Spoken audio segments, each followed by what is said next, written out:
Twitchell's Book 1, Dwindling Magic. Written and read by T.D.L. White. Chapter 28. Bad to Worse. The only reason that Nick hadn't melted into a puddle of his own terror was that, sitting on the wall facing the road, he couldn't actually see the rats. He held Cece tight. Too tight. The monkey gave a squeak and pinched the back of his hand. "Sorry," he said. "Sorry," Zen replied. "Don't be sorry. I bet that any minute now some creature will jump out and attack you, and when it does, me and Bobby can fight it." Nick glanced around nervously. "I think the fighting's over. Merlina and the Master tried to stop a couple of vanfuls of the alchemist soldiers. Now there's 2 soldiers guarding door 13, and the rest of them are down at the auction." "Only 2 up here," Bobby said sadly. "Still, it's a start. 2's better than nothing." "I've got an idea," Zen said. "Let's gate crash the auction and attack whoever's inside. Then we can fight our way up to the top, and have the 2 on the door for dessert." "Gatecrashed," Nick said, grabbing fistfuls of the inside of his gown to mop his sweaty palms. "How?" "Well, technically we're on the clock, but the job was boring, so we're taking a break." "Yeah, they're paying us to guard a gate, but there ain't no one trying to get in down there. Wish you told us you were up here. Of course all the fighting was up here," Bobby said with a sigh. "What gate?" Nick had a sinking feeling that he was going downhill fast. "The underspace river gate to the lowest sub-basement hall," Zen said. "You know, the way in from the Westbourne." Nick didn't know, but he could guess. "And you're sure we can get into the auction from there?" "Oh, aye. Getting in's fine. We're being paid to stop anyone getting out."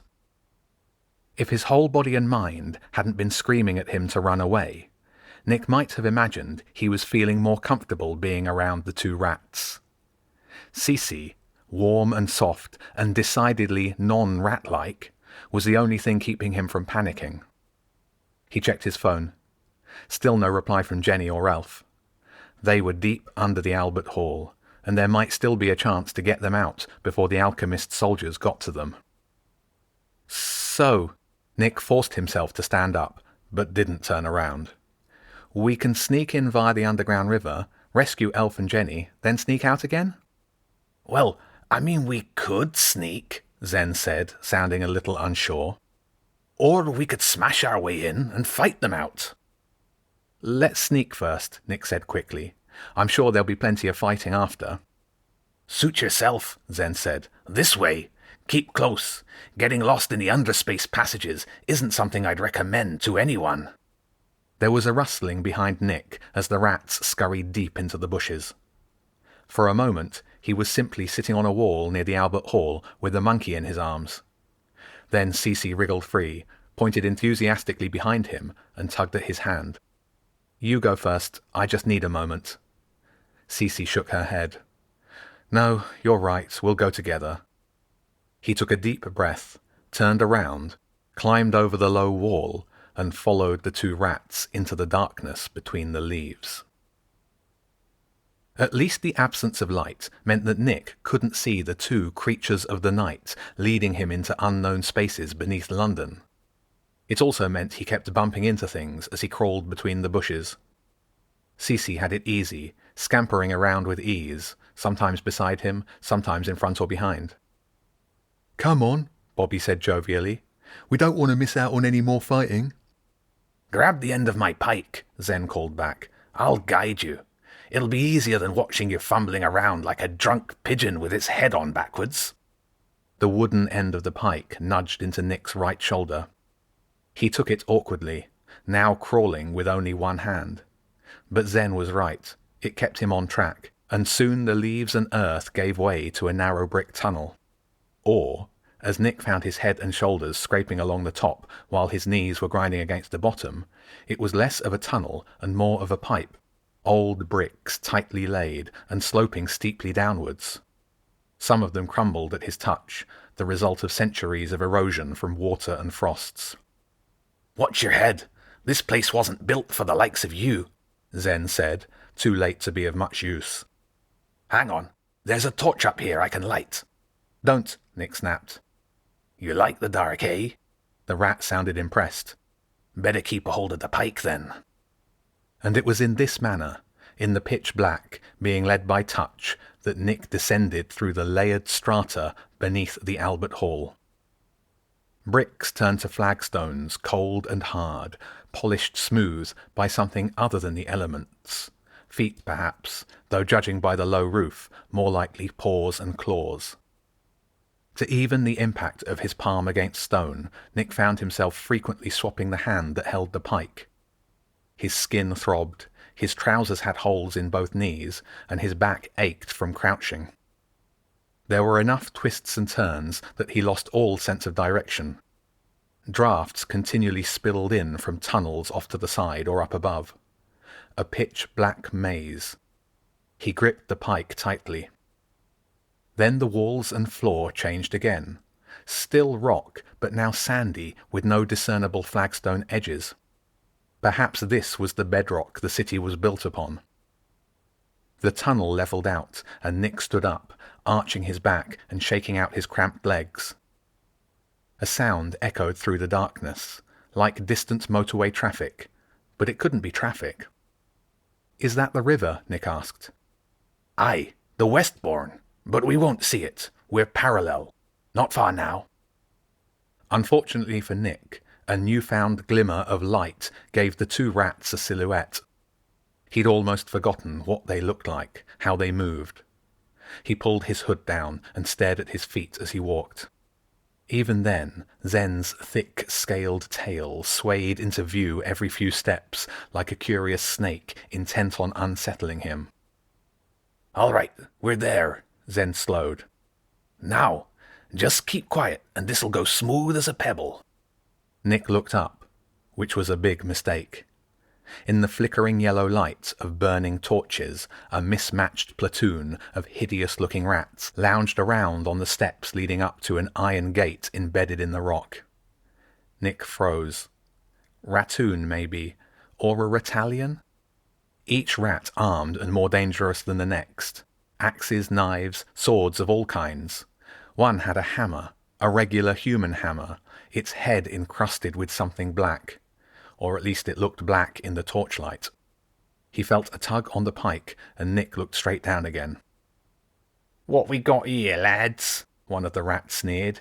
"Zen, you brought us supper?"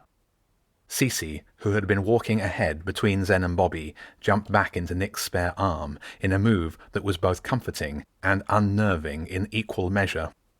"Easy, boys." Zen's voice was smooth and confident. "We picked up a side job. This guest's got a little lost, and we're taking him back to the auction." "Whoa, whoa," the first voice said. "We got orders. Nothing goes through this gate." "Actually," another voice chipped in, "stuff can come through. We just got to kill it if it does." "True," the first voice said. "And no one said anything about allowing no side jobs." "Actually," the other voice chipped back in, "if it's not explicitly disallowed in the contract, then side jobs are fine, as long as there's no conflict of interest." "No conflict of what?" a new voice said. "We're mercenaries. We're literally paid for conflict." "I'm interested in conflict," Bobby said. "Very interested." "Not now, Bobby," Zen said. "Yes, it's a permissible side job, and we're all down here to stop anyone coming out of the auction. That's what the contract said. Think about it. If we take these two in, then there'll be more for us to fight later, if they try to sneak back out." There were murmurs of general consensus until the first rat said, "What if they don't try to sneak out? If we kill them now, then we don't have to take that chance." "Now that is against the contract," the second voice said knowingly. "We can't kill them unless they come out through the gate." "Oh." "Look, how does this sound?" Zen said. "Once I've got 'em inside, I'll do my best to persuade them to sneak back out. And if they do, I guarantee that me and Bobby will step aside and let the rest of you do the killing. Deal?" There was some muttering from the other voices. "Deal." A scurry of feet, rattle of a chain, the creak of the gate swinging open, and Zen led Nick into the lower sub-basement of the Royal Albert Hall. The gate clanged shut behind them. "Right," Zen said. "Let's find ourselves a fight." The transition from rock to flagstone to brick took place over a short, steep staircase. Electric lighting replaced the torches, and soon Nick was walking on wooden floorboards between dark, painted walls. He kept his head down and his hood low. "Smell that?" Bobby said, sniffing the air. "Is that mozzarella? And something with pastry and bacon?" Nick tried, but couldn't pick up anything other than the varnished wood and perhaps his own sweat. "Aye, reckon there must be a kitchen nearby." Zen stopped. "No need for us to be fighting on empty stomachs. A quick kitchen stop's just what we need." Sensing a chance to put some distance between himself and the rodents, Nick asked, "Which way's the auction?" "End of the corridor, take a right, up the stairs, then it should be obvious. Want us to bring you something?" "No, I'll be fine, thanks." He waited until the rats had scurried away before pulling back his hood. Great. Now I just need to rescue the others on my own. Cece hopped onto his shoulder and squeezed his ear. Following Bobby's instructions brought Nick and Cece to a large corridor with a high ceiling and a thick red carpet on the varnished floor. Much more befitting of the Royal Albert Hall. At the end of the corridor was a large double door. Before the doors was another staircase leading to a balcony. Cece pointed to the stairs. "Why not?" Nick said, bounding up them two at a time. The balcony was deserted. Nick bent low and crept slowly to peer over the side. The lower sub-basement hall spread out beneath him. It reminded him of pictures of the actual Albert Hall auditorium, but scaled down a touch. The seating, other than the small balcony he was on, was at ground level where the stalls would be. There was a large stage set up for the main event, with an auctioneer behind a rostrum to one side. Other than that, things were not right. Not right at all. There must have been fighting. Whole rows of chairs had been shoved over. The guests, who seemed to mostly have chosen Mage Lord outfits, with a smattering of dragonborn barbarians and sky-class rangers, and even a bulky dragon costume, had mostly gathered around the edges of the room. One of the dragonborn barbarians towered over the people around him, and it took a moment for Nick to recognize Collier, standing next to his Mage Lord uncle. On the stage, in the centre, stood a figure in a black robe, more monk than Mage Lord, surrounded by a mob of dark-clothed soldiers. Well, soldier was being kind. In the light, their uniforms were faded grey, and their batons worn and chipped, evidence of the countless confrontations they'd endured. Nick scanned the guests and finally found Jenny and Elf in between the front row of seats and the stage on the right-hand side. They were next to the inspector, but more worryingly, inside another ring of soldiers. The inspector wasn't wearing his usual jacket, and there was a streak of blood on his forehead. The pocket of his shirt had been ripped off, and when he went to wipe the corner of his eye, it revealed that his hands were bound with rope. Other than their worried expressions and being surrounded by soldiers, neither Jenny nor Elf had anything obviously wrong with them. Something moved on stage. A microphone on a stand was dragged from the auctioneer's podium to the robed figure in the centre. They leaned forward until the microphone disappeared between the hood, and a moment later 2 taps crackled out of the speakers. "Ah, good. It's on." The voice was deep and soothing, and well-spoken enough that it would have fitted right in at Twitchell's. "For those of you that don't know me, good evening, and pleased to meet you. Those that do know me call me the Alchemist. Sorry about this inconvenience. I really didn't want to have to swoop in on such an exclusive affair, but I really needed to share some highly valuable information with you all. Plus, I'd like to offer you all a challenge." They paused, and then went on. "It's good news and bad news, really. First, the bad news. I'm afraid that this event has been compromised, and no, I'm not talking about my rather violent entrance, but a different, more underhanded activity that really hits below the belt. This whole auction is a sting operation. The authorities have infiltrated and manipulated the occasion to suit their needs. Noise erupted across the room, a wave of discontent rippling through the guests. They were clearly not happy about this new information. Yes, the alchemist said, I'm afraid it's true. Which means, of course, that they were going to wait until certain deals had been done before acting in a manner quite unbefitting. Luckily for you, I couldn't let that happen, so here I am, doing my bit for the greater good. The alchemist made a slight movement that was more of a twitch than a bow. That's the bad news over with. Now the good news. First, I have apprehended the culprit in charge of the infiltration. One of the soldiers shoved the inspector in the back. Several of the nearest guests turned to take a look at him. I have disarmed him, so now he's quite benign. Another soldier held up the inspector's jacket and tie, as if to illustrate this point. So, I hear you ask, what happens next? The alchemist paused again. The crowd stayed quiet. I will be leaving this hall and waiting in the lift. In 10 minutes I will be making my ascent. Should you wish to join me on that short journey, and perhaps talk a little business, then please ensure that you are sitting in one of these 6 seats. They rotated slightly toward a row of chairs set up near the auctioneer's podium on the left-hand side of the stage. Now, my helpers are not here to fight. They will be redeployed to ensure that nobody can leave here until 10 minutes have passed and the seats are claimed. What about the auction? Someone shouted from directly underneath Nick. Ah, yes, good point. I have commandeered the lots and will be keeping them safe. If there's a particular item that you are interested in, then please join me in the first lift and we can discuss it.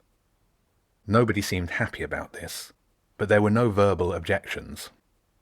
What about that guy? Somebody called out, pointing at the inspector. Well, as I've said, my helpers will be stepping aside in a moment to ensure no one can leave. Any retribution or punishment that you think appropriate may be applied without recourse. And those 2 girls with him? Another voice asked. They are complicit in the act and may be judged accordingly.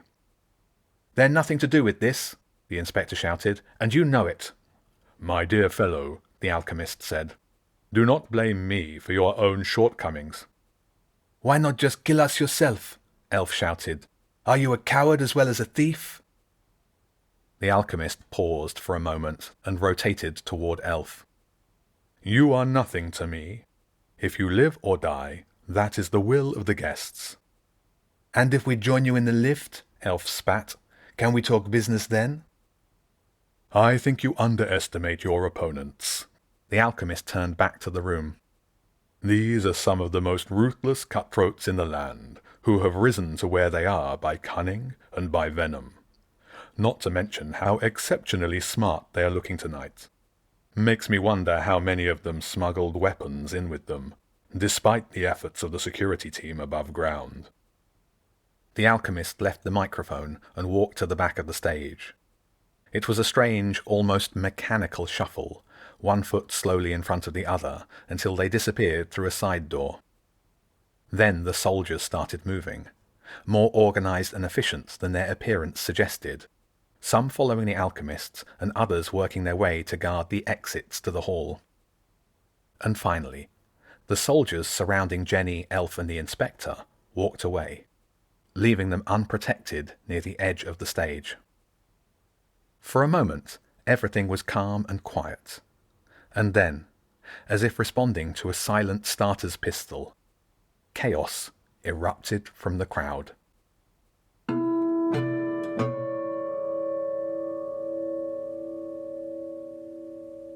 This podcast was brought to you by me, TDL White. I'll be reading a chapter a week until it's complete.